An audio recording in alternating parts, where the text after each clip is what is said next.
Welcome to Real Chat with Kat, the podcast that's all about real conversations for real transformation. I'm your host, Kat Polsinelli, professional speaker, MC, and best-selling international author.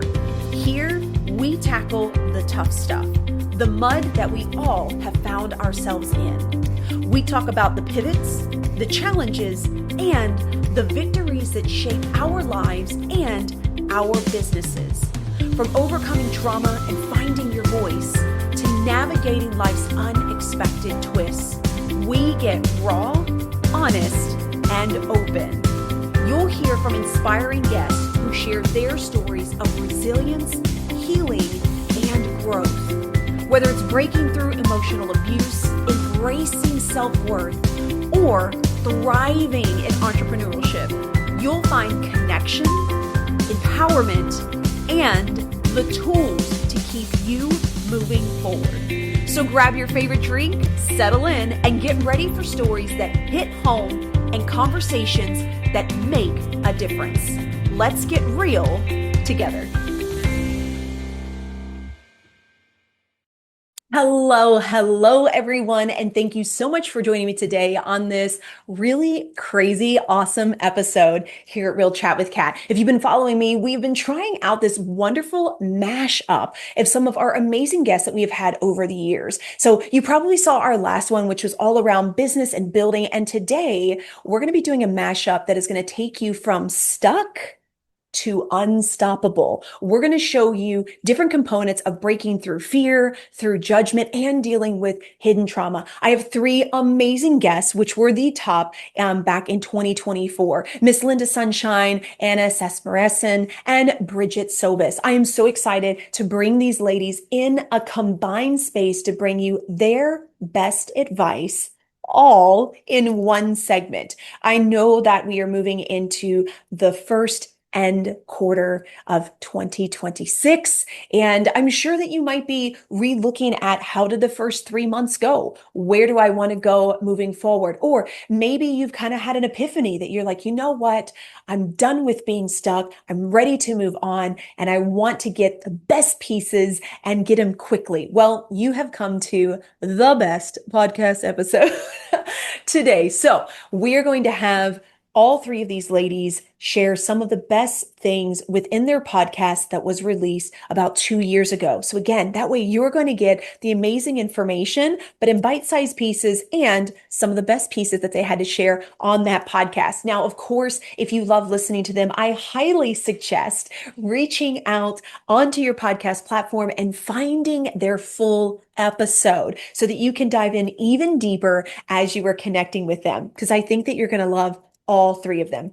Let's start with Miss Lynda Sunshine. So I loved speaking to Lynda. Lynda is all about telling your story, right? So she really is on building these stories. She publishes books, and one of the coolest things that we talked about in her episode was she decided to deal with fear. And the way that she decided to deal with fear was stepping into one fear every single day for 365 days. So a whole year. She took a fear that she had every single day and she faced it. But here's the cool part. It's not the big fears that you think, like jumping out of a plane and things like that. But it was these deep-seated fears, these things that she had been dealing with, and she would wake up each morning and focus on it. And then that's what she decided to face. It is a beautiful conversation. You're going to hear her talk about it. I'm so excited for you to listen to it. So, you're going to love Lynda. Then we have Miss Anna. Oh, Anna is amazing. She is a multifaceted individual. Let me tell you, she is in leadership development. She's an executive coach. And my absolute favorite, which we really dived into, is her company called Transformation Through Conversations. Now, if you've been listening to me for a while, you know that this is very close to my heart, and this is a part of the podcast, right? This is how we build. This is how we support. This is how we connect. This is how we realize that we're not alone, through conversations. And she does a beautiful job explaining how her company means of transformation through the way that she coaches and conversates with her clients and how you're able to do that on a day to day. She also talks about, which was mind blowing to me, about this ability of breaking out of the confines, breaking out of the structured feeling that we all have been boxed into. Wait till you hear about how many books she is reading at once and why it is that she does this. It is fantastic. Now, last but certainly not least is going to be Brigette Sobus. I adore Brigette. I've had her on the podcast several times. We actually did another episode, I believe in 2025. And I love having her on every single time because she is all around really understanding how to deal with the hidden trauma, the things that we thought that we were done with or we had dealt with, but keep showing up in certain pieces and components in our life. She runs a beautiful company called Power and Joy Coaching. And she brings so much joy to the conversation. She's an NLP expert, which, if you're not familiar with, is called neuro linguistic programming. And she really hyper focuses on how are we talking to each other and how can the things that we are saying on a regular basis lead us back to maybe something that we thought we had dealt with or put away, but is still affecting us in this present day. She's a certified coach for trauma and even PTSD. And I actually had the wonderful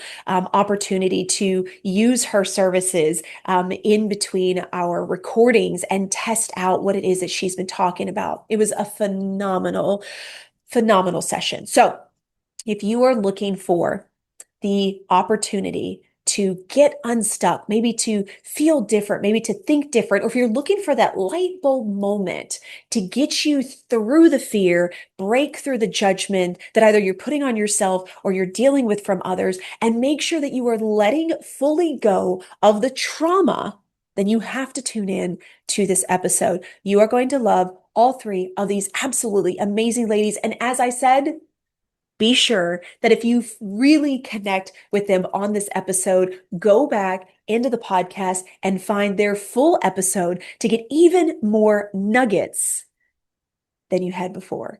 I am so excited for you to jump into this episode. Let's go ahead and rock and roll. My name is Lynda Sunshine West. And first, Sunshine's not my given name. A lot of people ask me, is that your given name? And it isn't. And it's kind of interesting how it happened. I was about 55 years old, and somebody randomly called me Sunshine. And then somebody else did like a week or two later. And then a couple weeks later, a couple more people called me Sunshine. And I was like, what do you mean Sunshine? Like they're calling me Sunshine. There must be something there. So I decided I'm going to adopt it on Facebook officially and see what happens. And what's interesting about it is that nobody had ever called me Sunshine for 55 years of my life. And suddenly 4 random people called me Sunshine. And I adopted that to be my name. And now I believe myself as Sunshine. So I start off with that because, I went through a personal development journey at age 51.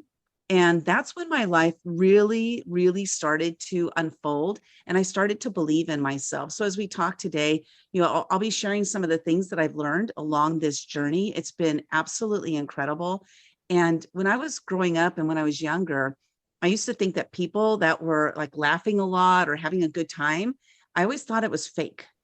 And now that I'm on the other side, I see that this is not fake at all, that if you really love your life, that you should be out there, just expressing yourself and just sharing your joy, and it's not fake. So I just wanted to start with that. But with that said, I have become a book publisher. It was about 6.5 years into my personal development journey that I moved into book publishing because I loved hearing people's stories. And then I started sharing their stories, and that's what got me into book publishing. So today I'm now a 43 times #1 international bestselling author and have helped, over 500 people become bestselling authors as well.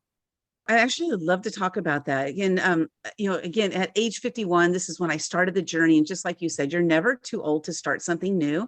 And my whole life has really started, since that day that I decided to look at myself and see what can I change? What can be different about me? And it was all, things kind of happen in life. And I said this to somebody one day, there's a saying that, things happen for a reason.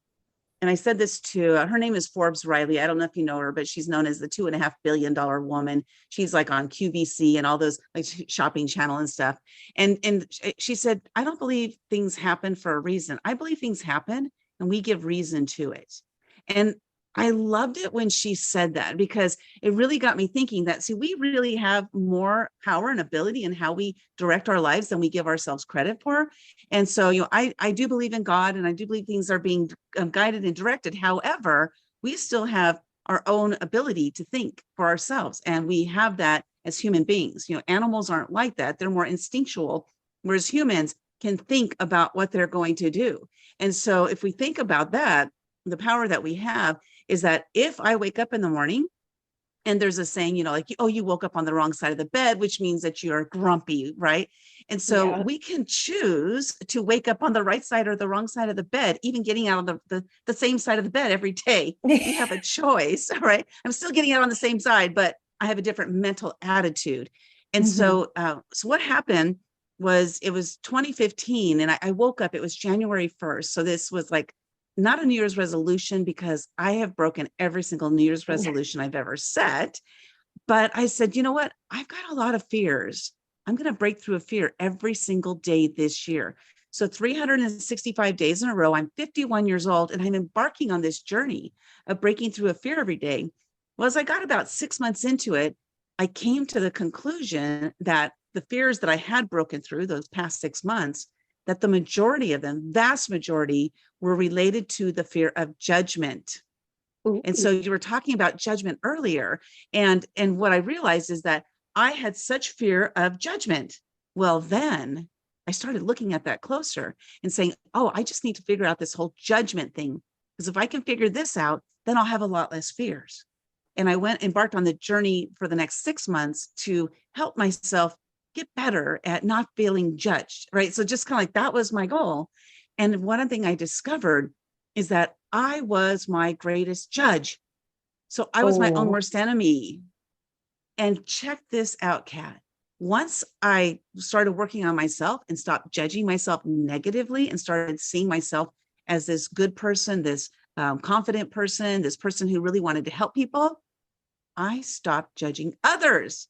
And when I stopped judging others, I had less fear of judgment of them on me. So it started with me. Like, I had to work on myself first, my own fear of like my own judging myself first. And then it went outward to other people, my judgment of them.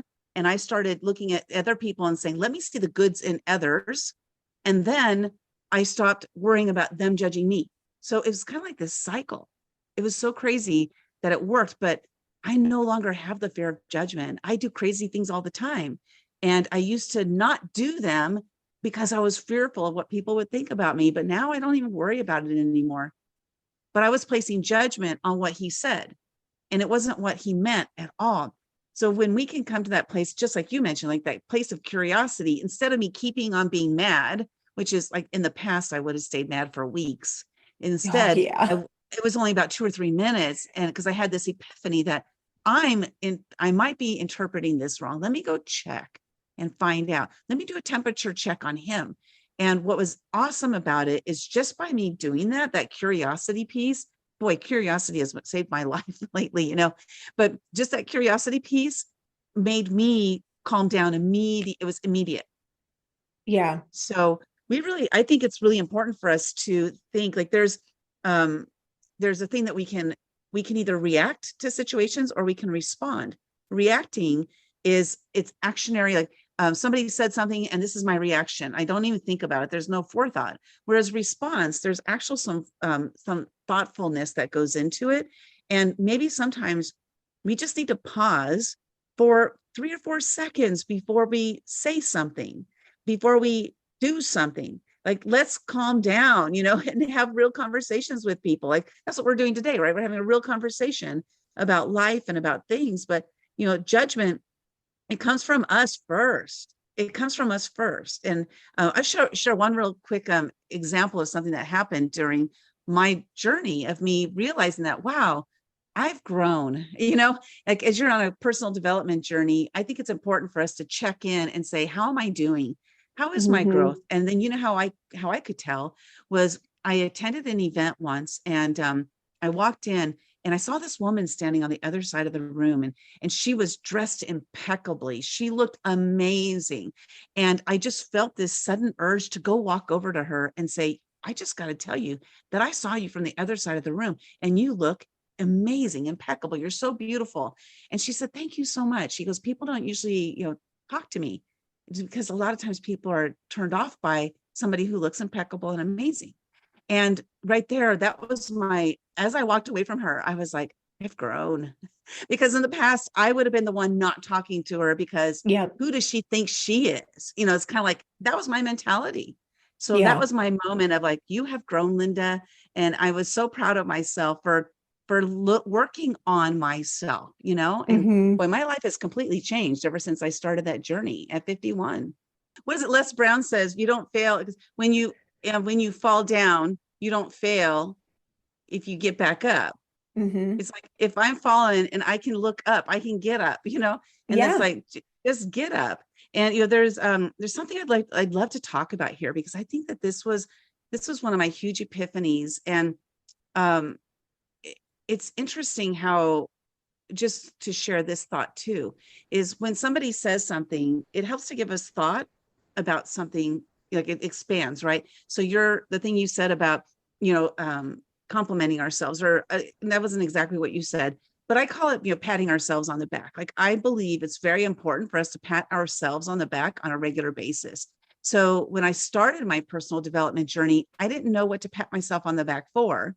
And then as I started going, I was like, oh, I got up today, pat myself on the back, right? Or I showed up because before we got started here today, I shared with you that sometimes, it gets to the point where I just want to shut down because like there's so much going on. I just want Yeah. to shut down and crawl into a ball, which is what I used to do. But now I'm learning that, just kind of start to clear my calendar for future, but make my way through every day. And so patting yourself on the back, I think, is really important. But here's the thing that I realized about myself. Now, this might be helpful for those of you who need outside validation Mm. about who you are, because I was that person. I wanted my dad's approval. I wanted my mom's approval. I wanted my oldest sister's approval. Like I wanted my teachers. I wanted approval from everybody because that would make me feel better. Right. And so what I found was important during this journey is for me to learn how to have inward approval and not rely on outward approval. And so what I did, and I share this because this was a huge growth thing for me, is to learn how to pat myself on the back and how to be proud of myself for what I'm doing and not rely on others in order for me to keep going or to like realize I'm doing something that I truly want to do. So what I started doing is when I would do something well, I would say, great job, Lynda. So I would talk in third person because in my brain is hearing it that somebody else is saying, great job, Lynda. Okay. So by using my own name, somebody else is saying it to me. My brain doesn't know the difference. And I would actually say it out loud. Great job, Lynda. I like the way you did this, Lynda. Keep doing that, Lynda. And so I've done over 6,000 live videos. And, as you can maybe imagine, I didn't watch them all, because that's a lot of videos to watch. But what I started doing, and this helped with this self-validation thing, what I started doing is I would watch some of my videos and I would look for only the good things. Because oftentimes what happens when we watch a video, oh, you say too much, you say so too much, you do this when you talk, all these negative things. And the saying is that what we focus on grows.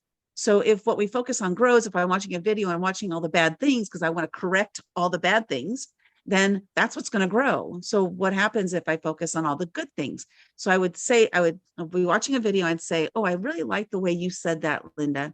Oh, I really like that message, Lynda. Make sure you talk about that more. Because what happened is when I started focusing on the good things, that's what grew. And if the good stuff is automatically growing, the negative stuff is automatically dissipating. And so when I watch a video, I only look for the good things. I especially look for the things that I say that are funny, because I want to be funny sometimes, So I'll specifically look for those. Like today, I'm going to look at all the funny things I did, or the funny things I said, or the funny way I did my head, or whatever, But focusing on those positive things really helped me to validate myself, and it helped me to show up more because I was validating myself. Dare to suck, dare to get out there and just do it.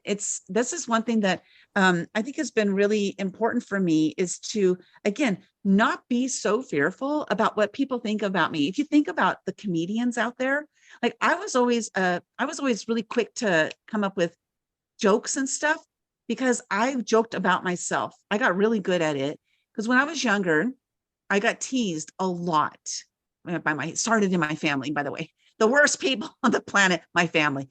It started there, and then I went to school, and I was teased all the time. And so I decided that I'm going to be smarter, and I'm going to tease myself first. I'm going to beat them all to it. And so that way, instead of them laughing at me, they're going to laugh with me. This was my thought. Of course, what ended up happening is I started judging myself worse and worse and worse. That's the reality of what happened. So when it came to the time to, so now I'll answer your question. So when it came to the time to breaking through these fears, I didn't have a list. People ask me, did you have a list of fears? Like, I don't think I could have 365 fears. Why did you decide to do 365 days in a row? Well, I don't know. It just came up. It's just like, I'm going to break through a fear every day this year. Like, it was so random, out of the blue. And the fears, like, I had no idea what they were going to be, but I knew one thing, and that was that no matter what the fear is, I'm going to break through it that day. That was my only caveat, is I had to break through it that day, no matter what it was. And so every morning when I woke up, the first thing I did before I got out of bed is I woke up and I asked myself a question, 3 words that changed my life. What scares me? Those 3 words. Every day, 365 days in a row. And then I laid in bed, and this was, again, my whole thing was, I wake up, ask yourself the question, find out what the answer is, and then go break through the fear that day. That was my system. That was it. And so I had to lay in bed until the fear popped into my head. Now, what was interesting is some days it was instant, just like that. The fear popped right into my head, as if I had been dreaming about it all night long, waiting for me to wake up and ask the question. And other times it took 10 or 15 minutes, but I laid in bed waiting for the answer. And so what happened is that year, not a single one of my fears was jumping out of a plane, bungee jumping, eating bugs. It wasn't fear factor. My fears were so deep rooted in the fear of judgment that just about every single fear was about judgment. So an example of a fear would be go to Starbucks and talk to a stranger. That was a fear of mine, to talk to strangers. I had a tremendous fear of meeting new people. So a lot of the days it was a fear of like because I was going to 4 to 5 networking events a day at the time, because I was a brand new entrepreneur, and not a day, a week, 4 to 5 a week. And so it would be, okay, go to the networking event and start a conversation. Go to the networking event and collect 2 business cards. Like, these may seem very simple to some people, but these were debilitating fears for me, to the point that what I used to do is I would drive to a networking event, park my car, get on Facebook, never go inside, then go home. That's how I networked. I was so scared to walk into the room of strangers. So see, my fears were so deep rooted in judgment that I needed to work on that one fear. So as I tackled it every single day, and maybe the fear, one day I remember the fear was to answer, to call my mentor. I was scared to call my mentor because he might tell me like it is. I had a fear of that.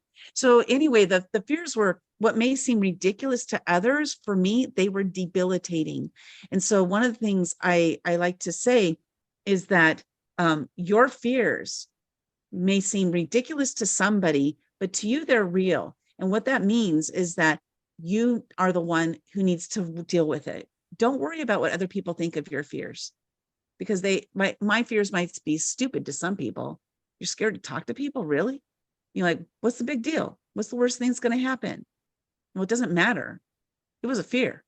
It was real to me. So I'm Anna Sasmiresan. I'm a Romanian American businesswoman, and I actually really do a few things. So that's a lot to explain. I am a vice president with Randstad. In my corporate job, I get to help companies across the state of Florida find employees along with my team. And that's very exciting. And then I also own a business called Transformation Through Conversations, which is your place for leadership development, strategic planning, and business coaching. We really focus on transforming organizations through their people. I've always had this idea that, I work in my role, the company should provide me with opportunities for growth. And there was actually a point when I realized, wait a minute, it's not the company's responsibility to provide me with opportunities to grow. They are they can provide me opportunities, experiences, but I really have to own my growth. I have to invest in my own development.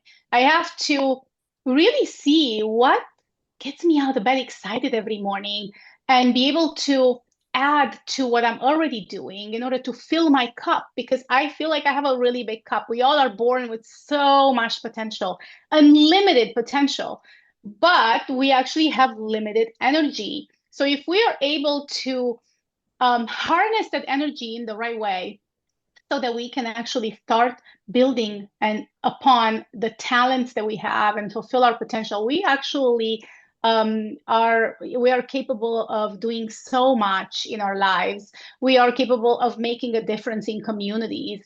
We can find time to, on top of the full-time job and the side hustle, to even volunteer and help with other projects. And it's really incredible because all that impact, all that we do that makes things happen around us actually gives us more and more energy and more excitement. And we become more and more creative and efficient in how we utilize ourselves to really make an impact in the world. And I just am passionate about growing people.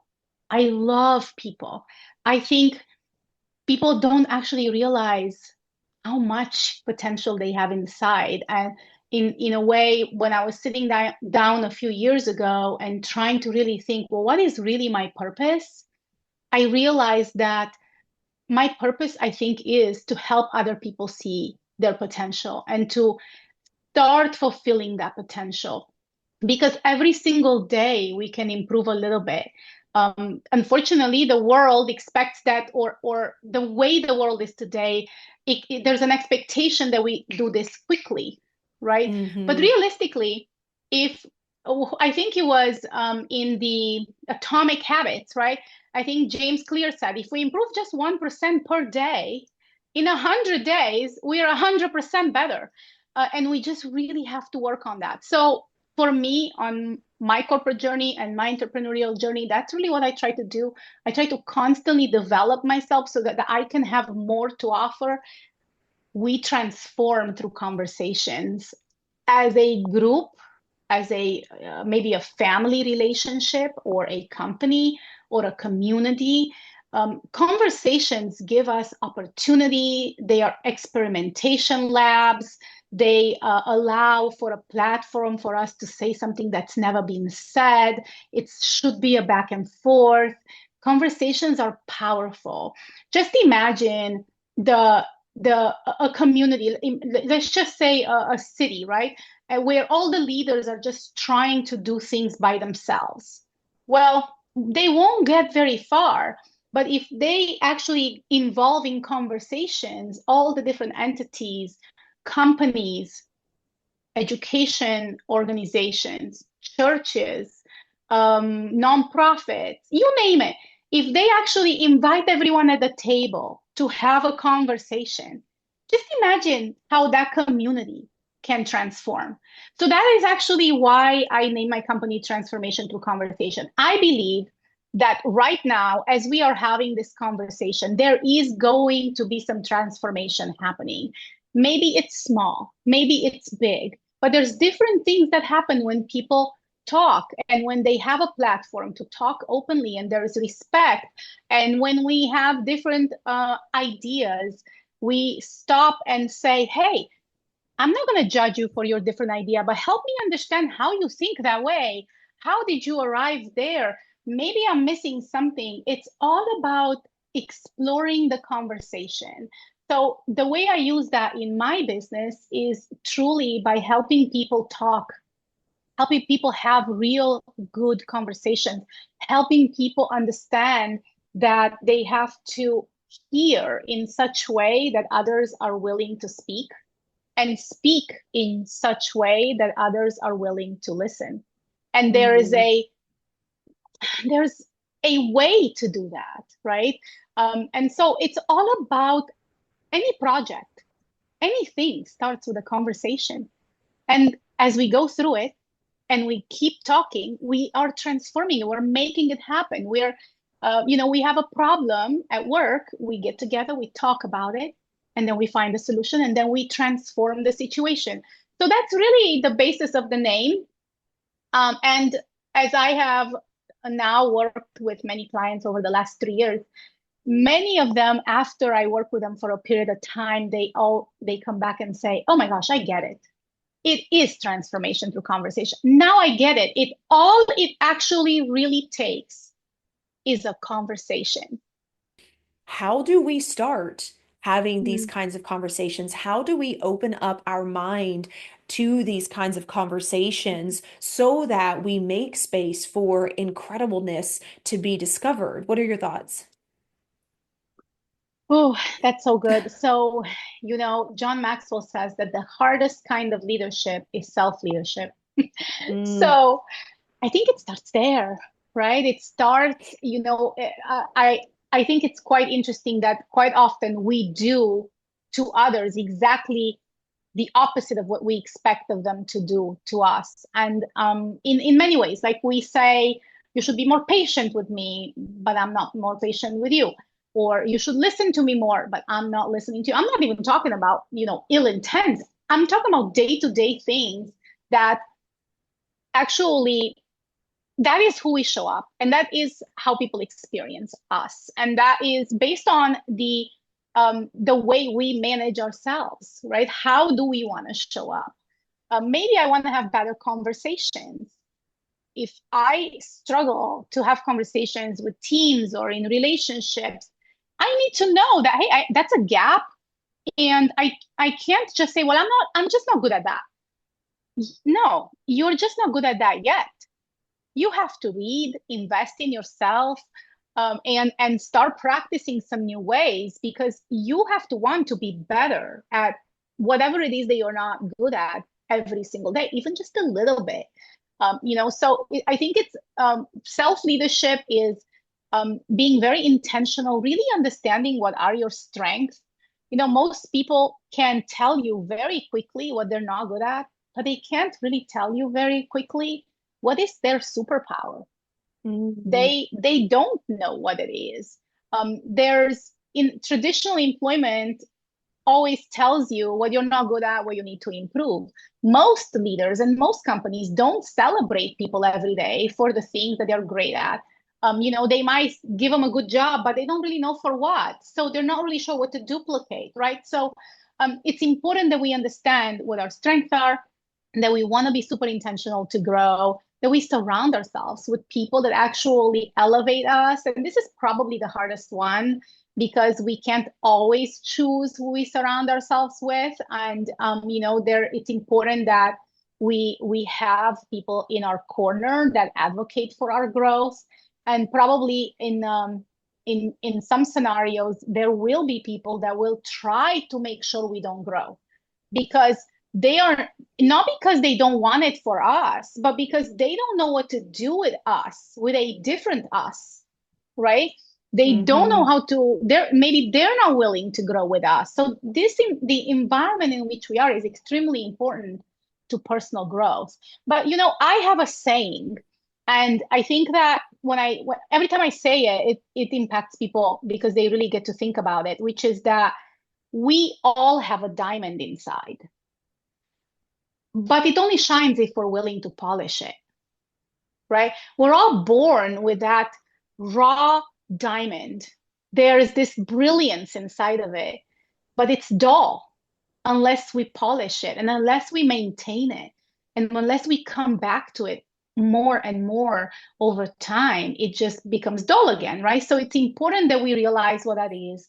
It's important that we work on it. It's important that we stay, that we stay focused on being 1% better every day, if not more, right? But without that, I think that over 1 year, 10 years, we are going to feel very stuck.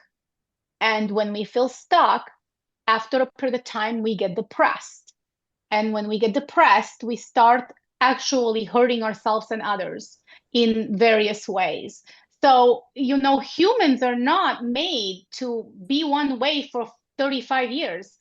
They're like a plant in a way, right? That's ever evolving, and we have to keep harvesting the fruits every single year and to help that process. So I just want to encourage people that are listening to this, for them to really realize that they have so much more potential. I was asking a series of professionals in their 40s and 50s. I said, hey, what potential do you think you fulfilled up to this stage of your life? And nobody gave me over 30%. Wow. In their 40s and 30s. I mean, that's like mid-career, already Yeah. planning for retirement, kind of seeing it ahead. And all the people had regrets. I wish I had done this more, moved here, given myself more chances, believed in myself more, read more books. I mean, all these things that it's really inexpensive. Look at my books over here. It's really inexpensive to grow. It's $15-$20 and a little bit of your time invested in yourself. Okay. But I would invite people to just think, hey, what do you wish was better? Let's just start there. What do you wish was better? Whatever that is, what can you do today to make it just a tidbit better today? Or where do you get stuck? What could you do today to just understand why you get stuck, and then start working on it? Because I feel like once we start, if we can create a little bit of excitement around, wow, you know what, with just a tidbit of effort, I did a little bit better. Wow. Imagine if we put that tidbit of effort 10 days every day. You spoke about reading a book. I'm a nut about reading books. So people tell me all the time, I haven't read in so long because I read this one book and I didn't finish it and I'm still waiting to finish it. And maybe for some people, that was like 10 years ago. Okay. They are still stressed out about the book they picked up that maybe didn't speak to them. And they're like 2/3 in and they just can't finish it. And that is the reason that they haven't picked up other books to grow. And so I want to liberate people to say, don't worry about the book, just read from whatever book you want. I think right now I'm reading 22 books at a time. I'm literally going from book to book and reading a chapter from this one and a chapter from this one and a chapter from that one. And if I have books here behind me and over there, and all the books that are still in the works have a pen in it exactly where I'm at, so that I know that at any given time I can go and pick it back up. But do you know how liberating that was for me to be able to say, I'm reading a lot. But I'm not stuck on the one book. And also I read a lot of self-help books. And I find that if I go from the beginning to the end, I haven't grown through that information. So then I feel like, well, that book, yeah, was great, but I feel like I need to read it again. And then I read it again, and then I that happens to me again. So then what I actually decided is I'm going to read one chapter and really be intentional about trying to apply that. But I like to read a little bit every day. So tomorrow I'm going to read from a completely different book, a completely different thing. And this layered learning and layered reading actually helped me grow so fast. And it helped me realize that the mindset around reading, the mindset around growing is not, you're not doing the whole bottle at once. it's one sip at a time, and it compounds. And some of the books I read twice, the second and even third time, I actually learned something completely different, something that I wasn't even prepared to see yet, because I needed to grow through it to get to the next level. So there are some of those books as well. But I know this isn't just about books. This is really about everything. We have to allow ourselves to experiment. It's fun. If it doesn't work out, laugh at it. If you lost a little bit of money in the process, I hope it's not a lot.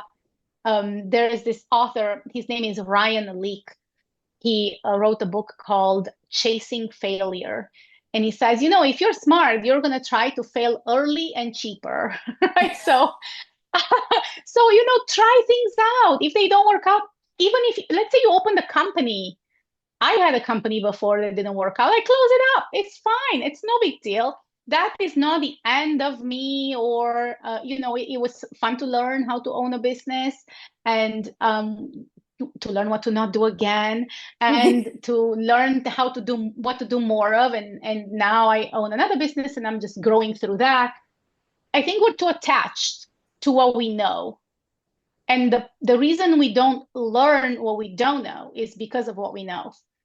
So who am I? Brigette Sobus, and I own Power and Joy Coaching Academy. I've been an entrepreneur, oh my gosh, I think definitely over 18 years now. My first business though was a hair salon. So I guess maybe I'll start even there a little bit because it led to what I do now. Yeah. So I was a very successful master colorist, and I was making a six-figure income at a salon that I was working in. That was very dysfunctional. It was a big hot mess. Bad culture, no systems and structures. And I thought, if this person can own a business, there's no reason why I can't. I'm sure many of you listeners out there can feel the same way. And so the opportunity presented itself this is 2005. And I bought this business, and now I'm the owner of this business. And now I'm a dysfunctional hot mess because I realized I have no idea how to run a business. I was crying all the time. I was overly emotional. I lost my six-figure paycheck, and now I'm this owner has no idea what they're doing. And gratefully, somebody introduced me to a consulting and coaching company back then. And back in 2005, like coaching, I think wasn't even really that popular back then Yeah. yet. And I mean, I was even back then with no money in my bank account, I think paying $1,800 a month for a coaching consultant. Wow. And it was one of the best investments I ever made because I became a really good student. I was very coachable, and I started growing the business by 30, 40%, completely turned it around. I learned how to manage a team without crying, which was cool.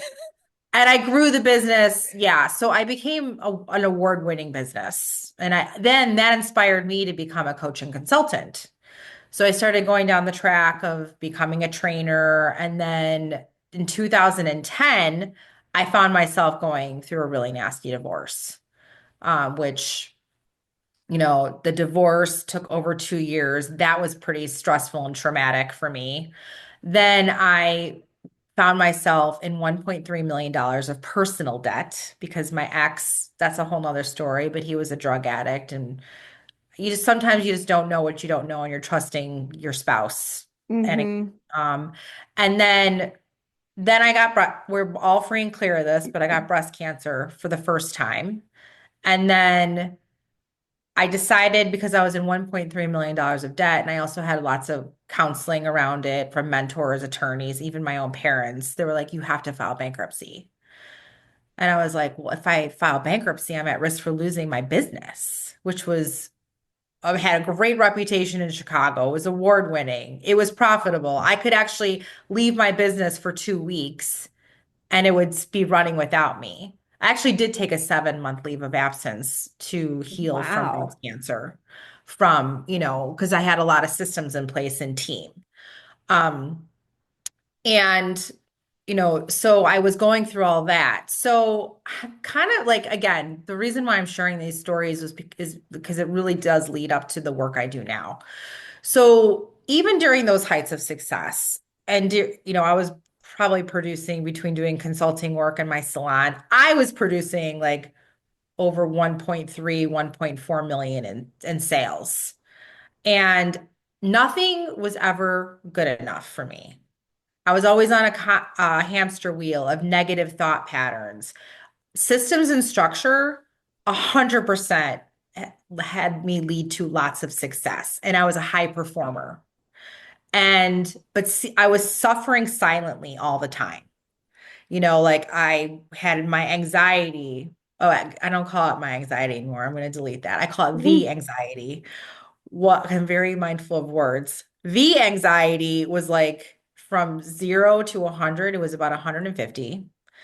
I could not handle when someone was upset or mad at me. I was a people pleaser.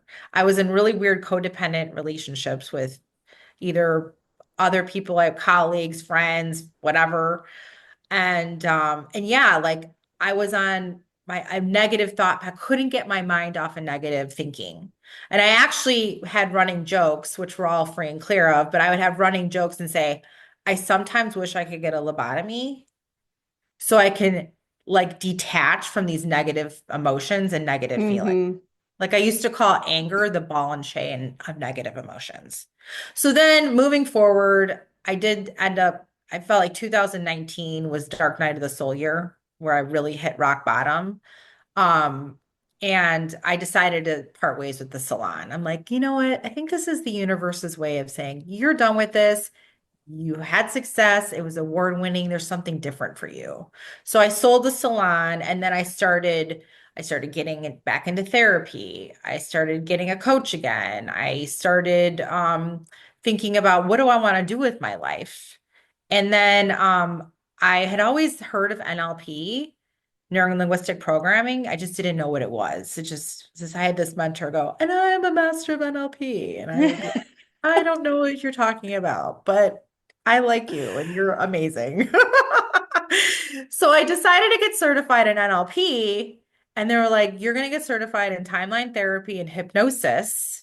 And I was like, hypnosis sounds weird, and I don't even know what timeline therapy is, but okay. So I signed up, but I had this like feeling, I'm like, this is going to be the thing that actually like literally transforms my life. Because I've had lots of transformational experiences. But I was like, I feel like this is going to be like my switch is going to flip up and it's going to stay up. Like language, like I hear the way people talk all the time. I can tell if they're what they're focusing on. Like, so if they're focusing on so one thing I always love to share, like the the unconscious mind doesn't process a direct negative, first and foremost. So if I say, do not think about a purple pig, do not think about a blue tree, do not think about your nose, did you think about any of those three things? Yeah. It's like you can't not think about it. Right. So a lot of times when we're talking about language, when I hear people talking and I'm like, hey, what do you want in a relationship? And you're all free and clear of this. And if someone's like, I don't want to date a jerk. I don't want to date someone that doesn't make any money. I don't want to date whatever. They're going on like, the track of like all the negative qualities and characteristics or behaviors they don't want in a partner. And then they're wondering why they keep attracting that person. Right? So it's shifting to I want someone that's kind. I want someone that's loving. Because that's when you're focusing on what you want versus what you don't want, that's what you're going to attract. Like, and also it's also like when you're on that thought pattern of worrying about things. Like I love following Bruce Lipton. He says that worrying is like praying for things you don't want to happen. So I love using if you think about an elephant, all right? Think your elephant's your unconscious. And you're sitting on top of your elephant and your conscious mind. And you're conscious and you're like, I'm going to go start a business and I'm going to make $500,000 doing what I love. And your elephant is like, hell no, you're not. You don't deserve that. What if you fail Everyone's going to judge you. What if you lose all your money with all these investments you're going to make? And like, I can keep going and going and going. So your Hmm. elephant kicks you off and you stay stuck. So the work I do is I like to retrain people's elephant. I worked, I was working with a woman, her name is Michelle, and I actually have a testimonial on this. So I have permission to talk about it because I'm very mindful of people's confidentiality. So we did a breakthrough over the summer with her, and she really wanted to do more. She was wanting to focus on her breakthrough around money and career and like making decisions in her business. And through because I have this way that I question people. And it's Hmm. very different than talk therapy. To be honest with you, the less I know about the details of the situation, the better. So after I did the 2 hours of questioning, detailed history. I said to her, I said, I have a recommendation for you. And she's like, sure. And I was like, would you consider doing a trauma release around your divorce? And she was like, my divorce was like 26 years ago, or how many? I can't remember. It was a Hmm. long time ago. And she's like, yeah, yes, I will. So that was kind of her blind spot. She wasn't realizing that the trauma that she had from her ex and the marriage, she didn't realize how it was affecting her. And so I did a release on her, and she messaged me like 2 weeks later or 3 weeks later. Because I travel a lot. I've been a nomad for, like almost 4 years. I was in California, and she's like messaged me at like 6 a.m. She's like, I'm really not sure where you're at in the country, but I really want to give you some feedback. And she's like, I just have to tell you that I just spent and her ex used to trigger the heck out of her too. She's like, I just spent a full day with my ex, my children, and my grandchildren. And we had the most beautiful day. We were all just humans, just being together. That was her like perception. I was like, oh my gosh, that's amazing. So, yes, so some people know, and then some people it's their blind spot. They're not Hmm. realizing. If you're suffering silently, first and foremost, you know you're not alone because 81% of entrepreneurs do it, and there's other alternatives. There's no, as far as I'm concerned, there's zero reason to suffer. Yeah. Do breakdowns happen? Yes, of course. I have them in my life. I don't know, maybe weekly. I don't know, even if it's a small thing. And it's, now I'm at the point where I have because I have all the tools and I use them. I literally practice what I preach. Hmm. Like I'm like, oh, I feel my feelings because this is not this work is zero to do with like releasing anger, releasing the guilt, releasing all the rage, whatever that is, or releasing the trauma. And it's zero to do with like you're only going to be like in the massive high frequency of joy all the time and Yeah. happiness. You're going to be this like, oh my gosh, everything's so perfect every day. And I mean, I live more majority of my life in happiness and joy and power and gratitude. And I still feel my feelings at times. Like there's times when I might get angry, and before my anger would last, oh, months, weeks, years, whatever. Oh, yeah. I'd hold on to it. I would overanalyze what had happened. And then I'd be like, I should have done it this way. Now I'm like, I'll get angry. And then it usually is like anywhere from like 10 seconds to 5 minutes. I don't know. And then I'm like, okay, I felt my feelings. That was cool. And then I'm like, okay, what did I learn?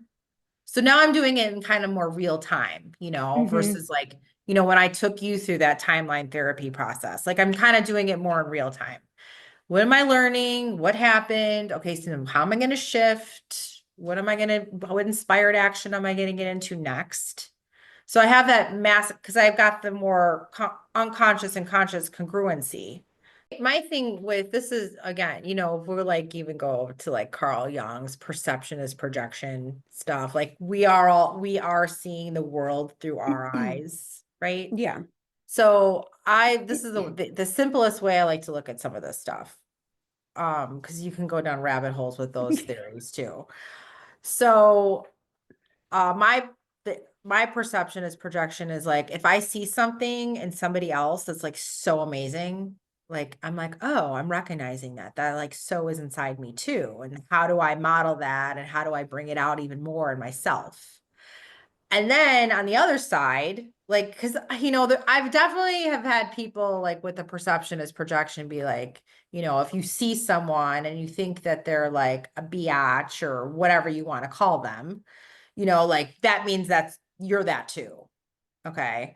Yes, there is shadow work, and that's like a whole nother story. And I personally believe if something like an event or a person is really triggering you like very heightenedly, that is a telltale sign of like doing inner healing work. Whether it's healing your inner child or healing your inner ego or I don't know. I would probably say that, reinvention can happen at any age, anytime. And healing, doing that inner healing work, whether it's trauma or from the past or whatever it is, there's also quantum leap tools out there that can get you really fast results. And you can also, I love to have fun. I tell my clients, I'm like, if we're going to be releasing your trauma and your stuff, we're still going to have fun and laughing along the way. So, yeah, I just love to live a life of power and joy. And thank you so much for tuning in to Real Chat with Kat today, where real stories meet real solutions. If you love today's episode, don't forget to subscribe, leave us a review on Apple, and share this with someone who may also need to hear this as well. Let's also keep the conversation going. Follow me on socials at The Lotus Effect, connect with our incredible guests, and remember, you are never alone. Your story matters, and you have the ability and the power to rewrite it. You always have a choice. Until next time, stay strong, stay inspired, and keep showing up as the incredible, unstoppable